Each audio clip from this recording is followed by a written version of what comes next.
मार्चला जो मोर्चा आहे जंतर मंतरला दिल्लीला, त्यामध्ये आपली संघटना कुठेतरी त्यांना मराठीत. समर्थन वगैरे दिलेलं आहे काय सांगाल?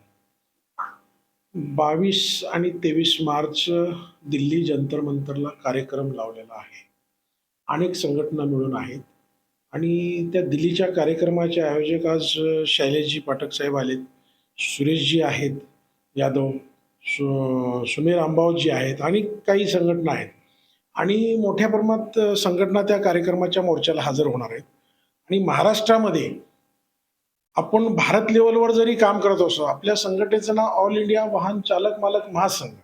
1998 पासून आम्ही ह्या वाहन चालकांच्या न्याय हक्कासाठी, सर्वांगीण विकासासाठी काम करतोय आणि काम करत असताना एक राष्ट्रीय लेवलवरती वाहन चालकांच्या न्याय हक्कासाठी दिल्लीच्या जंतर मंतरवर कार्यक्रम होतोय आणि त्यासाठी आपण मोठ्या संख्येने दिल्लीच्या जंतर मंतरला आपण उपस्थिती लावणार आहोत. आणि या मुलाखतीसाठी आपण आपले न्यूज चॅनलचे संपादक आपला सर्वांना आमच्याकडनं खूप खूप शुभेच्छा. महाराष्ट्रातून किती ड्रायव्हर जातील याची अपेक्षा? कसं आहे, भारतातून अनेक संघटनेचे लोक येणार आहेत, तर जास्त गर्दी व्हायला नको म्हणून आपले 500 लोक जातील साधारण. कारण दुसरा राज्य पडतं, जाण्याच्या तिकीट भेटतील नाही भेटतील तो भाग वेगळा, पण 400-500 लोक आपले जाणार आहेत.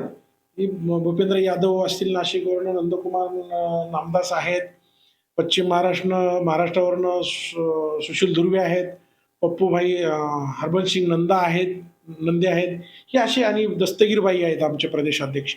असे लोक सगळे मिळून जाणार आहेत. 500 कमीत कमी आपण उगाच शॉर्ट म्हणून 500 घेऊन जातोय. आणि हा दिल्लीचा मोर्चा झाल्यानंतर महाराष्ट्राचं अधिवेशन चालू आहे. 27-28ला कदाचित मुंबई आझाद मैदान इथे आमचं आंदोलन होणार आहे. वेळ कमी असल्यामुळं बघतो, पण निश्चित आझाद मैदानचं आंदोलन होईल.